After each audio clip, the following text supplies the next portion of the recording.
ధారావాహికి స్వాగతం. A manual to self. So, how to check the quality of thinking instrument గురించి మాట్లాడుకుంటాం. Heart quality rift watching లో తెలుస్తుంది. Heart క్వాలిటీలో రిఫ్ట్ వాచింగ్ తెలుస్తుంది. ఇక్కడ ప్యాటర్న్ కూడా రికగ్నైజ్ అయిపోతుంది. ఆ ప్యాటర్న్ రికగ్నైజ్ అయిన తర్వాత నువ్వు థింకింగ్ ఇన్స్ట్రుమెంట్ ఫంక్షనింగ్ కి అది రియాక్టివ్నెస్ కి ఈ ప్యాటర్న్ కి లింక్ చేసుకున్నావు అంటే థింకింగ్ ఇన్స్ట్రుమెంట్ యొక్క క్వాలిటీ తెలుస్తుంది.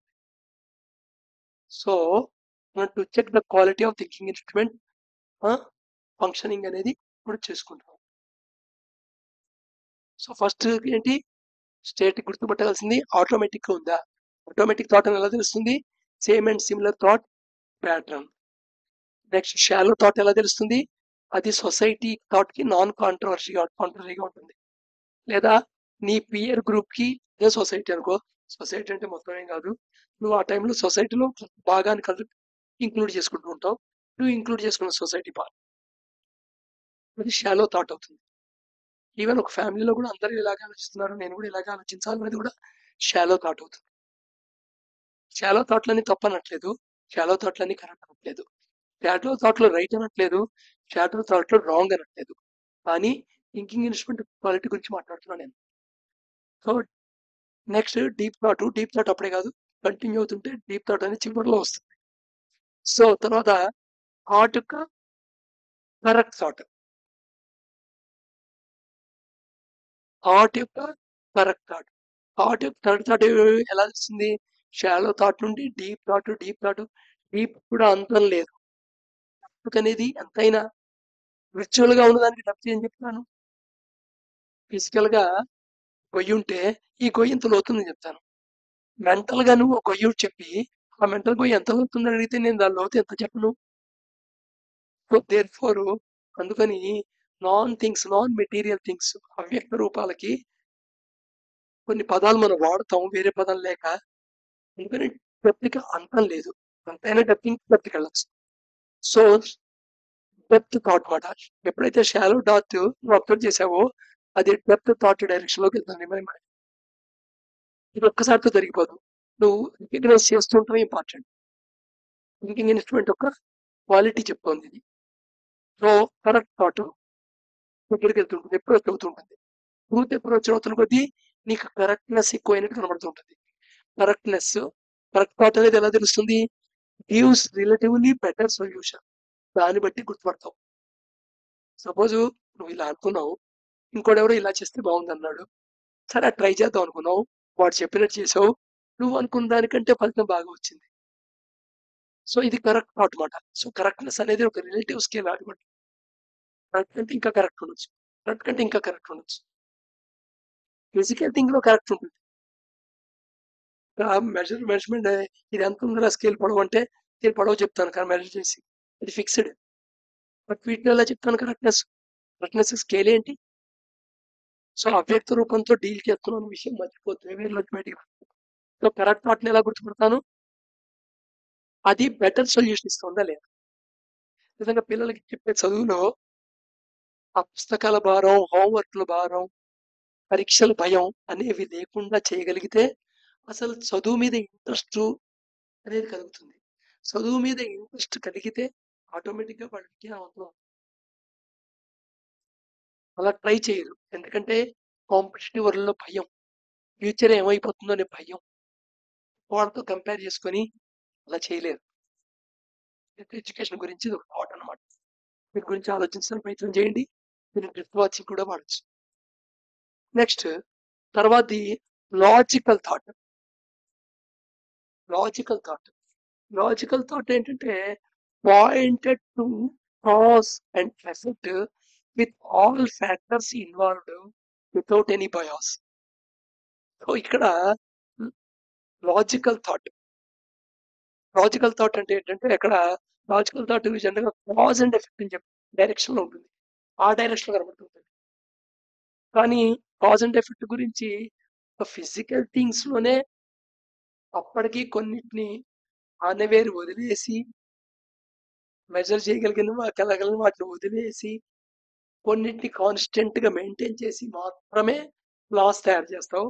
అలా తయారు చేసిన లాస్ అండ్ లిమిట్స్తో ఒక థియరీ తయారు చేసుకుంటావు. ఆ థియరీస్తో ఒక మోడల్ తయారు చేసుకుంటావు, థీసిస్ తయారు చేస్తావు. అది లాజిక్ అంటాను. బట్ ఇక్కడ నువ్వు అవ్యక్తంతో హ్యాండిల్ చేస్తున్నావు, లైఫ్ అనే దాంతో హ్యాండిల్ చేస్తున్నావు. సో ఇక్కడ కాజ్ అండ్ ఎఫెక్ట్ ఇక్కడ వాడినప్పటికీ నీ కాజ్ అండ్ ఎఫెక్ట్ అంటే ఇది దీనికి కారణం తెలిసిపోతుందని అర్థం తీసుకోవద్దు. నువ్వు కాజ్ అండ్ ఎఫెక్ట్ ఎంత వైడ్గా ఆలోచిస్తావు అంటే మొత్తం అన్నిటినీ నీ యొక్క అవేర్నెస్ లెవెల్ బట్టి, డిగ్రీ ఆఫ్ అవేర్నెస్ లెవెల్ బట్టి ఈ కాజ్ కి కారణం ఫ్యాక్టర్స్ అన్నిటినీ ఇంక్లూజివ్ లో తీసుకుంటావు. అలాగే డిఫరెంట్ ఎఫెక్ట్స్ కూడా ఇంక్లూజివ్ లో తీసుకుంటావు. ఇది మీమాంస కాదు, అమ్మో ఇలా జరుగుతుంది అలా జరుగుతుంది అని ఏ పని చేయకుండా ఉండటం.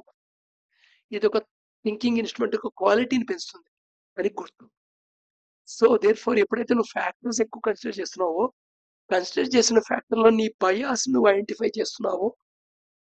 జనరల్ గా ఫ్యాక్టర్స్ ఐడెంటిఫై చేయడం ఒక పాయింట్, తర్వాత వాటికి నువ్వు గ్రేడేషన్ ఇస్తావు. అంటే ఈ ప్రధాన లక్షణం, ప్రధాన కారణం, ఈ తర్వాత ప్రధాన కారణాలు 4-5 రాస్తావు. వాళ్ళ ప్రధాన కారణాల్లో ఇది వైటేజ్ పర్సంటేజ్ దీనివల్ల ఎక్కువ, ఇంత పర్సంటేజ్ దీనివల్ల అయింది, ఇంత పర్సంటేజ్ దీనివల్ల అయింది, ఇంత పర్సంటేజ్ దీనివల్ల అయింది, ఇలా చెప్తావు. ఇదంతా ఏంటి, రిడక్షనిజం లోకి వెళ్తున్నావు అన్నమాట. ఇందాక చెప్పానే సైన్సెస్ తో చేసే ఎక్స్పెరిమెంటల్ ప్రాసెస్ సెటప్, ఆ సెటప్ లైఫ్ ని పెంచడానికి ప్రయత్నం చేస్తున్నాను. అది ఇక్కడ వర్కౌట్ కాదు. అందుకని ఈ సైన్స్ పీపుల్ పూర్తిగా సైన్స్ తెలిసిన వాడైతే ఈ విషయం కూడా అర్థం చేస్తూ ఉంటాడు. సగం కానీ అర్థం తెలుసుకున్న సైంటిస్టులు మేధావులుగా ఫీల్ అయ్యే వాళ్ళు చాలా మంది ఉన్నారు. జనరల్ గా కమ్యూనిస్టులు అలాంటి వాళ్ళు ఎక్కువ కనబడుతూ ఉంటారు. హ్యూమనిస్ట్ అని ట్యాగ్ లైన్ వేసుకొని తిరుగుతుంటారు. సో వాళ్ళ లాజిక్ వాళ్ళ కరెక్ట్ అనుకుంటుంటారు. కానీ బయాస్ వాళ్ళు అర్థం చేసుకోవాలి. నీ బయాస్ నువ్వు అర్థం చేసుకోవాలి.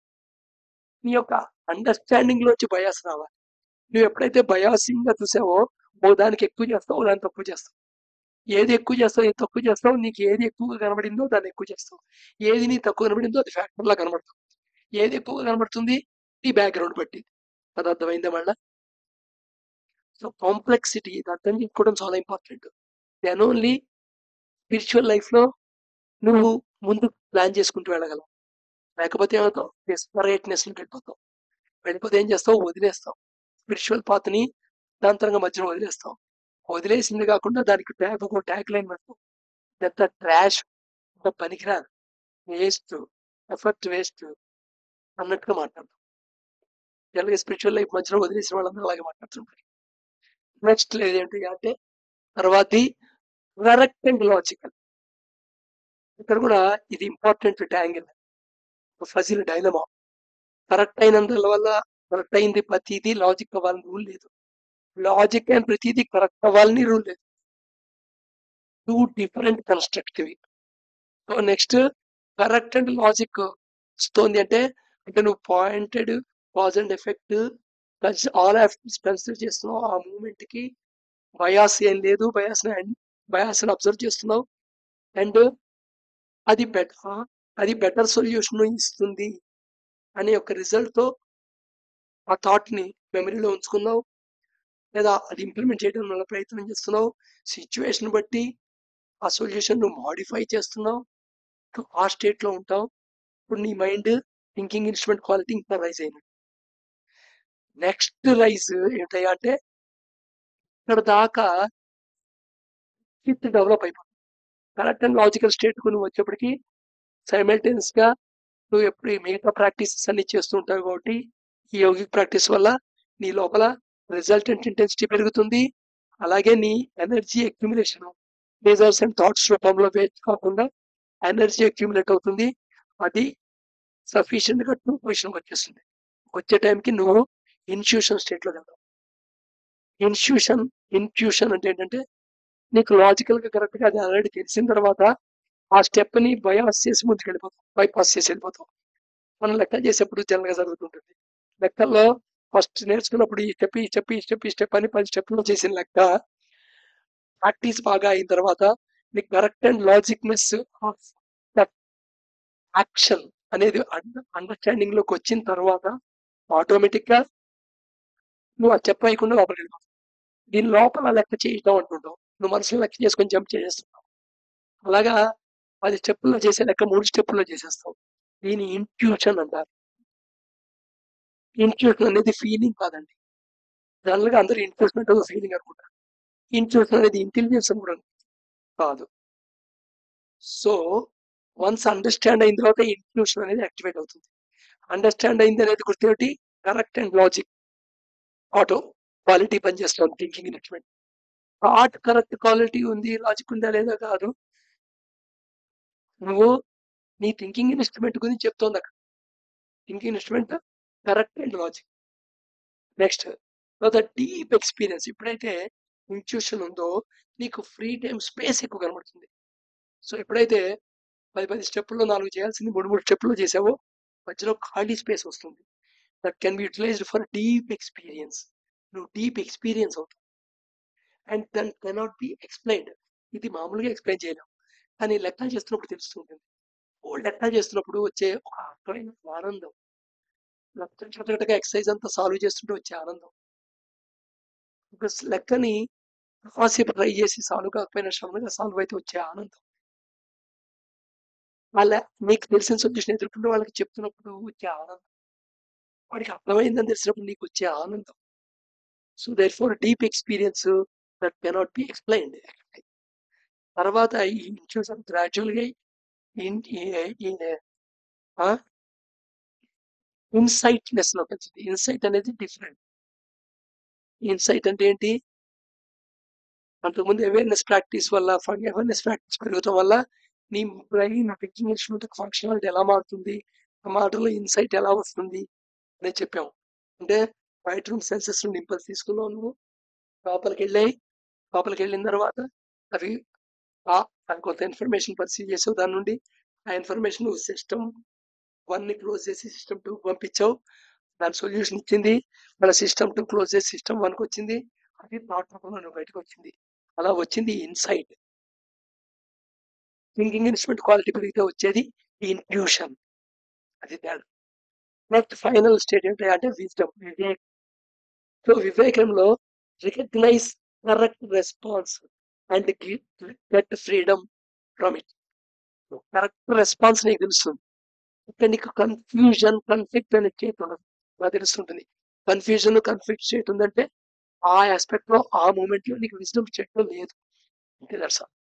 నీకు ఎటువంటి క్వాలిటీ విజ్డమ్ స్టేట్ లో లేదు. అంతకంటే ఏం లేదు. నేర్చుకుంది అయ్యో లేదు అది ఎక్కడ కొనుక్కోవాలని ఆలోచిస్తుంది. ఇదనమాట. So automatic టాలో logic correct logic correct and logic intuition and wisdom ఇవి క్వాలిటీ ఆఫ్ థింకింగ్ ఇన్స్ట్రుమెంట్ యొక్క లెవెల్స్ చెప్తుంటాయి అన్నమాట. Thank you.